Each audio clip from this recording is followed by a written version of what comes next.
Good evening, everyone. So Monday night, another live Q&A. So if you've got any questions, please just drop them in the comments below, and I will answer them as best as I can. But from your weekly check-ins, I asked you all to ask me if there's any topics you want me to discuss. So I'm going to go through a few of them now. Just as like kind of quick fire. I don't want to ramble too long about anything in particular, but I want to try and give you guys quite a lot of advice in quite a short time. But yeah, if you've got any questions, please feel free to drop them in halfway through and I'll catch up with them at the end. So one of the topics someone said we wanted to discuss was recipe ideas. So yes, like recipes are really helpful, and I do try and post them in. There's one going out tomorrow and I'll try and do it every Tuesday. But recipe ideas, they should be just that, just ideas. Like you can't kind of live on recipes all the time. Like sometimes you've got to pick and mix things as you go. So use these recipes that I put in the group that you find online, that you see on Instagram. Use them as kind of inspirational ideas that you can then tweak and change to suit you and your family. I'm a guy, I pretty much live and cook on my own. I live with my sister, but I'm cooking for myself most of the time. So for me to then think about how you guys cook as a family, if you've got 2 kids, 4 kids, if you're with a partner or whatever, it's different for everyone. So don't copy the recipe exactly as it is. Don't always look for a recipe for something to copy and replicate and like copy and paste into your life, because it may not work. So look at things as ideas and inspiration that you can tweak and change to fit into your life. I posted something last week and Ryan put a joke in and said that he doesn't like mushrooms. And obviously I can't post things that everyone's going to like. We all like different things. That's what makes us so individual.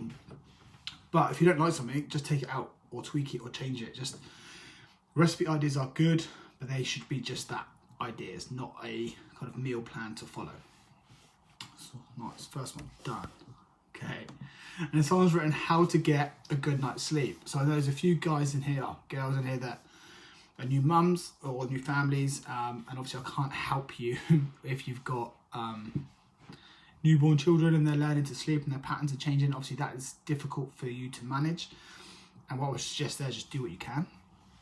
Obviously the old trick is to sleep when they sleep. It's not always that easy, but try and come up with a nice system. And obviously I haven't got a child, so I can't really give any personal advice on that. But for those of you that don't have young children, there's a few things you can do before you sleep. So try and make your room as dark as possible. So the darkest blinds or curtains you can get, or blackout ones are the best, just to stop any kind of street light or moonlight coming in, because that can affect how tired you feel. Try and make the room cold, not as in like freezing cold, but it should be colder than your body temperature. You sleep better when you're colder. Your brain needs to cool down by about 2 degrees, I think it is, to fully relax and fully sleep. So if you're sleeping in a hot room and you're quite stuffy, that can cause you to have a poor night's sleep. But one of the most important things that we can all do, which is ironic because we're looking at a phone or laptop now, is to not be on technology before you sleep. Ideally like an hour, if not even more. But if you can do it that within an hour, you probably will notice a big difference. So when you look at your screen, it gives off blue light. What it does is it affects your eyes and your brain and kind of tells you to wake up. It resists the melatonin, or makes the melatonin that we need to tell us that we're sleepy. It kind of stops that from happening. So your body thinks you're staying awake for longer, and therefore you find it harder to sleep. So that could be one thing you need to do, is just to avoid screens half an hour to an hour before bed. Maybe read or just chat to your partner or whatever, or just try and look away from screens as much as possible. Someone's written, any remedies to combat feeling unwell and still getting workouts in, etc. Trying to stay motivated whilst wanting to sleep for a week. So I was unwell over the weekend, and it is tough to kind of motivate yourself and to keep pushing through. But again, it's personal, and you have to make the choice for yourself whether does the benefit outweigh kind of the pain. If you're feeling that bad, your body is probably telling you to rest and take it easy, rather than you try to push for more, kind of to do more and do more. Listen to your body. If you feel like you want to sleep for a week, I would recommend having a day off or a couple of days off to let your body recover. Especially at the moment with COVID and everyone trying to be like careful and keep their immune system high. It's important to take rest days, look after yourself, and don't kind of force things when you kind of can't. Focus on the steps, just the easy things you can do, some stretches, just keep yourself moving, but generally don't overexert yourself if you're feeling unwell. When normally, like if it's kind of a head cold or like more of a cold, you can probably still train. It's probably okay to push through then. If it starts going past your neck, it's kind of a general rule. If you start getting body aches or pains or anything like that, then I'd probably say don't try and push it, don't try and work out. But if you just generally feel a bit of a cold, then maybe you can push through. Again, personal preference, how do you feel? And ask yourself honestly, is it going to make you feel better or worse? Because you may be thinking in the short term, right, I've got to get this workout in today because I said I was going to do it on Thursday, I've got to get this workout done. But when Thursday comes and you feel like shit, for the long, like looking at the long game, is that going to be better or worse for you overall? So just take that into consideration. Cool, so you guys can still ask me questions if you've got any, but there's a few more I'm going to answer on here, and I'm going to save some for Thursday, but you guys can still keep asking me questions throughout if you need to.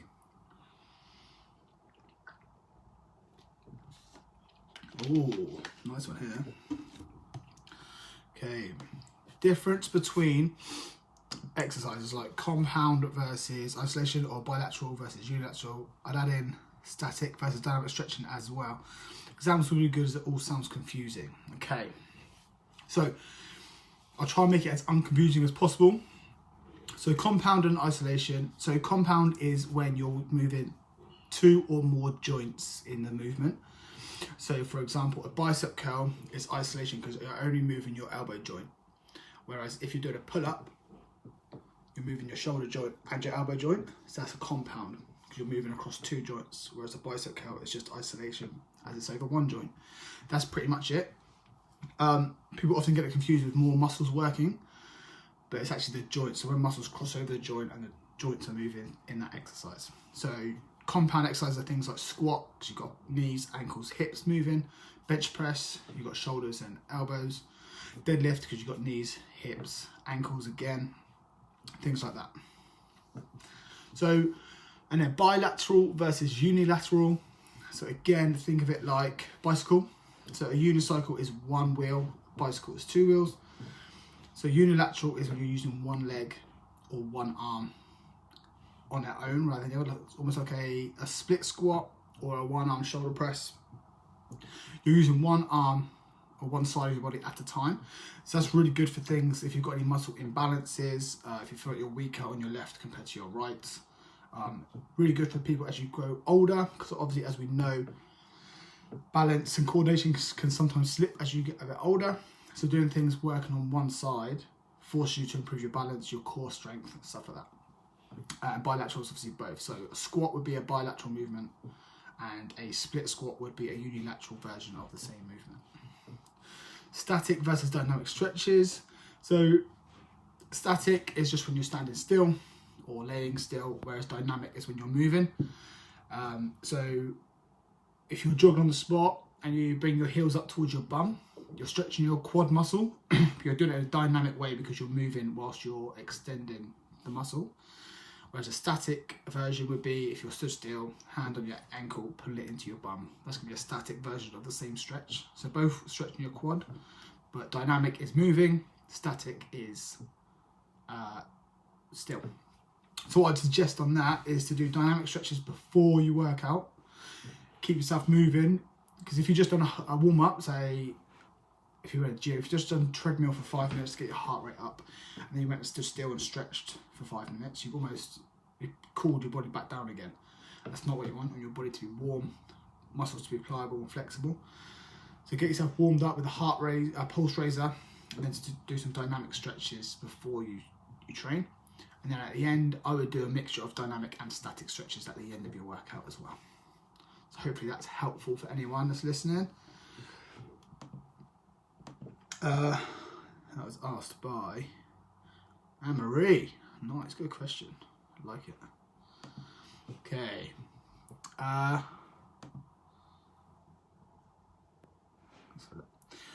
Saw a post of yours about sit-ups, but stomach fat. I understand this, but how can I train from home focuses on or how to get rid of stomach fat? So, to get rid of any fat across the body, you need to create a calorie deficit, which is what we can either do by eating less calories or burning more calories each day. So that's what we're doing with our calorie goals and our step goals. They're the two things we're going to do to create a calorie deficit if your goal is fat loss. So eventually you're going to burn body fat. So we can't dictate where that comes from. It can come from our arms, our legs, our bum, or our belly. But what you can do is just keep doing it, and eventually everything will come from everywhere. We can't pick and go, I want to lose a pound of fat from my belly. It doesn't work like that. You'll lose a pound of fat from everywhere, and different people will have different spots that they find easier or harder to lose body fat from.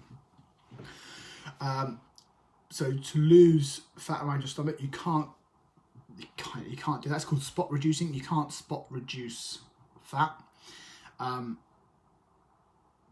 But then if you want to tone or build your core strength, you can definitely do that. But don't look at exercises to kind of fix the fat side. They can add shape, definition, and size to your muscles. And it doesn't sound good to have big abs, but if you increase the density and the shape and size of your abs, when you reduce the fat on top, they'll be more visible and your body will have more tone, more definition, and look better. But yeah, sit-ups, planks, dead bugs, if you know what they are. I need to record a video, but I'm going into the gym this week. And with the good news that Boris said today, gyms can open. Hopefully I'll be in there a lot more over the next few weeks before Christmas, recording a lot more videos. But yeah, there's not really any exercise you can do for a flatter belly. All you can do is kind of tone and strengthen. So talking about that, so muscle tone, when people say they want to tone up, muscle tone, your muscles are always toned. It's just whether the layer of fat on top of it allows you to see that muscle shape. That's the difference. So you've got two choices at that point. You can either build muscles up to be bigger, so you can see them through the body fat, if that makes sense. If you think of like a strong man, they often have a bit of a big belly, but they're massive, and you can see the muscle shape, although they have a bit of fat. Or you can get really lean, lose loads of body fat, almost like a Victoria's Secret model where they don't have a lot of muscle, but they have very little body fat, and you can still see the shape of the muscles. So you've got two options: either build muscle or lose body fat, or you can get a combination of the two, which is probably ideal for most of us because building muscle is good for so many things, being strong, being able, and obviously not having too much body fat on us is healthy. So having a combination of the two is the best way to go to kind of tone and define your body. And then one last one, unless you guys got any more questions, chuck them in.